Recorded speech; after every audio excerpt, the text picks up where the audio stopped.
What's up, people? I'm Shaggy, the opinionated hippie, and these are my top 10 Cream songs. I just did the albums a couple days ago. Now I'm doing the songs.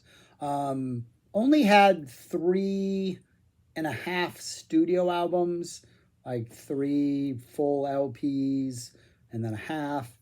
So there's not a lot of studio stuff to draw from. Plus, there were a lot of covers, and I normally don't include covers and artists who like generally write their own songs.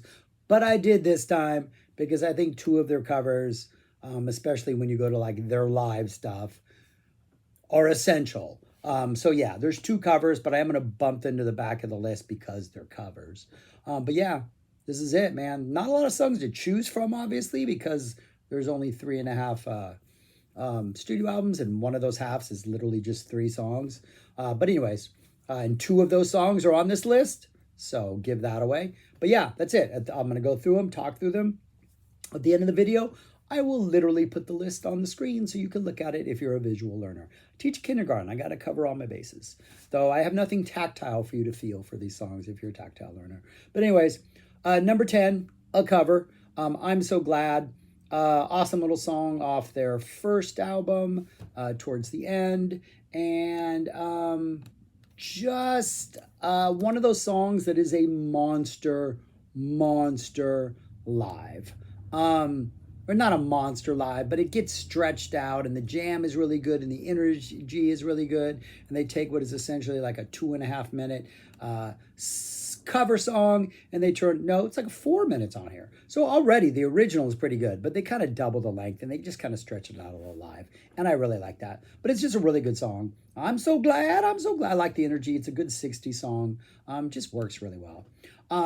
Number 9, another cover, which, if we were going by live versions or maybe by overall how it impacts their reputation or my love for them, it would go further up the list. But it is a cover.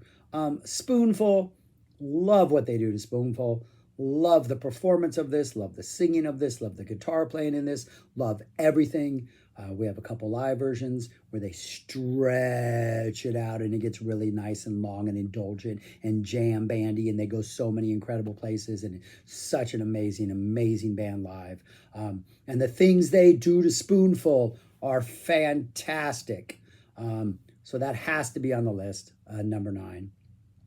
Number 8, Bruce is doing that scrapyard thing off the Goodbye album. Clapton had a song, Bruce had a song, Baker had a song on the studio side of that. And doing that scrapyard thing is sort of, reminds me of like the very good psych poppy type song, Traffic, kind of meets magical mystery tour, Beatles era type stuff, kind of a little bit all over the place, but in the best way possible, and like kind of a psych pop energy. Really good song. Number 7, Bruce's As You Said off Wheels of Fire just has this really neat like acoustic driven energy, and I think like Bruce is doing something weird with the bass, because there's this, or maybe there's just other instruments on it. There's this weird like, I know there's other players on Wheels of Fire, right, other than just the 3 of them. And this might be one of the songs where those other players are used, but it has this really kind of dark, I don't know what kind of energy, but it's got this really interesting energy. Yeah, like Felix Pappalardi plays organ. I don't know if it's on this. Yeah, but whatever Bruce is doing, this is just a great song, but it has this really kind of dark energy. It's kind of acoustic.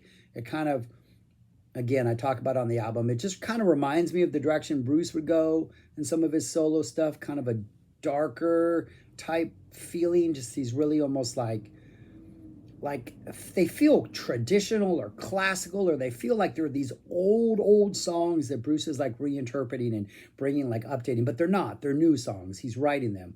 But I don't know, there's something about this song that just really gets me. Yeah, just almost kind of a magical song, As You Said. Number 6, Swabber, SWLABR, all capitalized. She was like a bearded rainbow. A fun, high energy, amazing song. Bum, bum, bum, bum, bum, bum, bum, bum, bum. Great lyrics. I just pop, heaven, rock sweetness. Just great energy to this song. If you haven't watched the album video, I saw this at a Laserium show once, and it literally just kind of left an imprint on my mind that is still there. What, 37 years later? Fantastic, high energy, fun song. Number 5, Deserted Cities of the Heart. Really good, like, it's tacked on at the very end of the studio sides of Wheels of Fire, but it is just like an overlooked, just classic, really good drive-in energy. Kind of reminds me again also of like the stuff Bruce would do in his solo stuff, especially maybe like it feels like it would fit right on songs of a Taylor, songs from a Taylor, songs of a Taylor. It feels like it would fit right on his on that album, the one that has Never Tell Your Mother She's Out of Tune. Not really good with remembering names. Songs from a Taylor. I want to say, if you have not checked out Jack Bruce's that Songs of a Taylor, Songs for a Taylor. Man, I was wrong. Songs for a Taylor, the first studio album he released, though he did record one earlier and it wasn't released till afterwards.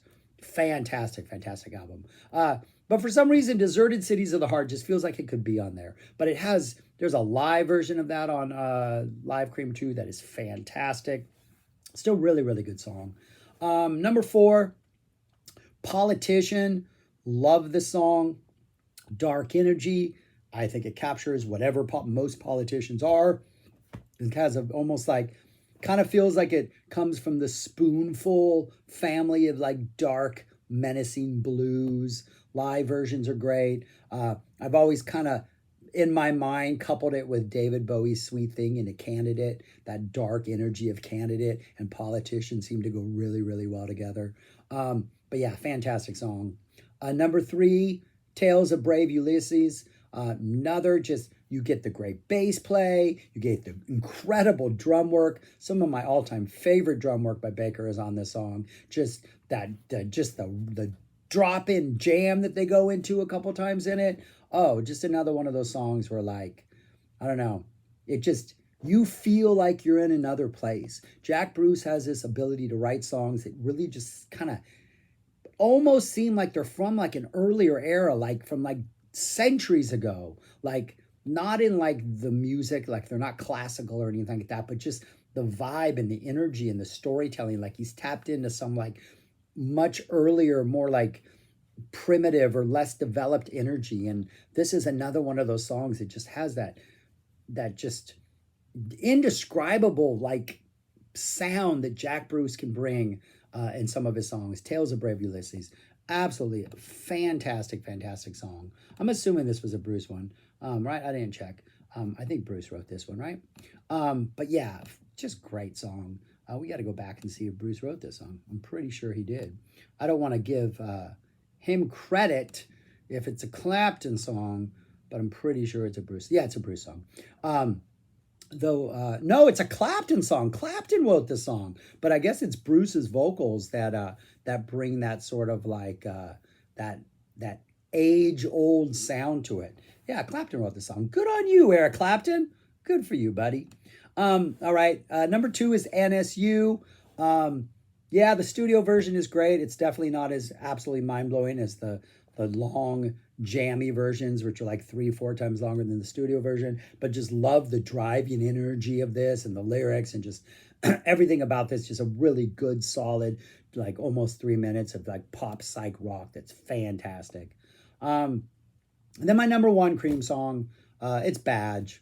Just an absolutely perfect little pop psych number. The lyrics are great. That doom, doom, doom, boom, boom, boom, boom. Just everything about it. That vamp in the middle, the no, no, no, no, no, no, no, no. But that thing is fantastic. To drop a solo over it then, and then Clapton live would then reprise that vamp at the end of the song and take off on another solo. Love the lyrics. Just everything about it. Like, I don't know what they're talking about, but it's a great little, like, you feel like there's a really important story behind the lyrics. Yes, it was supposed to not be called Badge. Apparently on the sheet music, somebody had wrote Bridge because this was the bridge and somebody misread it as Badge and it became Badge, which is a great story. And then Clapton later, when he would do it live, when they got to the end, he would add they'd have background singers that would go, "Where is my badge?" I don't know what that has anything to do with anything, but he dropped that in live, which is kind of cool. But anyways, yeah, just in a perfect song, a perfect song. But anyways, there they are, all 10 of them. That's what they look like in typewritten Google document form right there. Yeah. We take the easiest route here in making our graphics. But yeah, that's them. Great list, great band, live, absolutely great live beasts. But yeah, that's all I got, man. Fantastic band. I love them. Cream. Yeah, they're one of the best jam bands ever. And if you don't think they're a jam band, go listen to them live because they jam, people. They jam. All right, that's all I got. Peace. Let me know what your 10 favorite songs are. Let me know which one you should. There was a lot that I wanted to put on the list, even though there's only like, what, 3.5 albums worth of? Because there's a lot of things that are like in the psych pop realm that just, they're coming at it at a slight, like Bruce's voice. There's something about Jack Bruce's voice and a lot of his songwriting that just, there's something, I don't know if timeless is the word about it, but it seems to be coming from a different, like it seems to be coming from like Middle Earth or some like science fiction fantasy land. And it's just like these dark tales or things that were sung or told around campfires or things that like warriors like sung. There's something about Bruce and Bruce's songwriting that just nobody else quite captures that vibe. But anyways, I'm rambling. Thanks for watching. Peace. Subscribe, like, share, make a comment, and go listen to Badge. Because where is my badge, people? Peace. Talk to you later.